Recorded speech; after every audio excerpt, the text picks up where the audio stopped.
விவசாயிகளுக்கு அடித்த ஜாக்பாட், மோடி கொடுத்த வரப்பிரசாதம், இனி வசந்த காலம்தான்.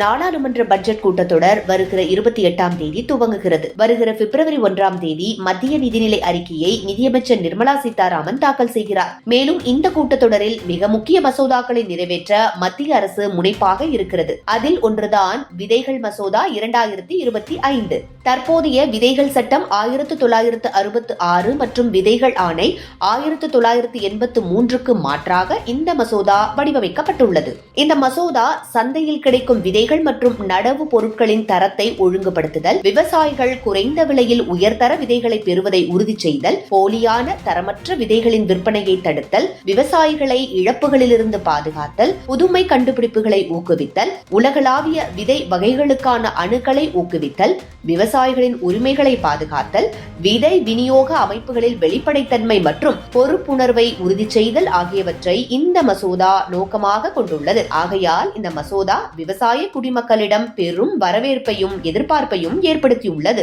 ஆனால் வழக்கம் போல எதிர்க்கட்சிகள் இந்த மசோதா குறித்து எதிர் பிரச்சாரத்தை பொதுமக்கள் மத்தியிலும் விவசாயிகள் மத்தியிலும் பரப்பி வருகின்றனர்.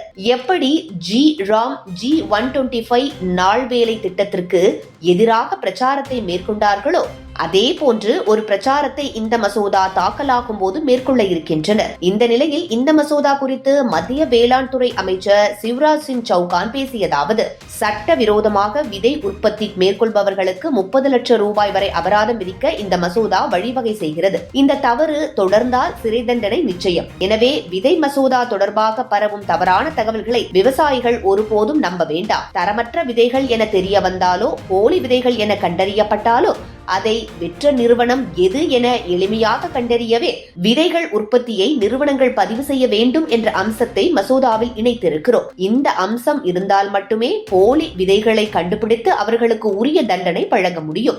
எப்போதும் போல விவசாயிகள் தங்களுடைய சொந்த விதைகளை விளைச்சலுக்காக வயல்களில் தூவலாம். விவசாயிகள் ஒருவருக்கொருவர் விதைகளை பரிமாறிக் கொள்ளலாம். அதில் எந்த இடர்பாடும் கட்டுப்பாடும் இல்லை. விதைகளை வர்த்தக ரீதியாக விற்கும் நிறுவனங்களுக்காகவே மசோதாவில் கட்டுப்பாடுகளை வரையறுத்து இருக்கிறோம். புதிய விதைகள் மசோதா சட்டமாக இயற்றப்பட்டால் பாரம்பரிய விதை வளர்ப்பு முறைக்கு குந்தகம் சூழும் என்ற பயம் பரவலாக உருவாகி இருக்கிறது. அதில் எந்த ஒரு உண்மையும் இல்லை. விவசாயிகளுக்கும் பாரம்பரிய விதை ரகங்களுக்கும் இந்த சட்டம் பொருந்தவே பொருந்தாது.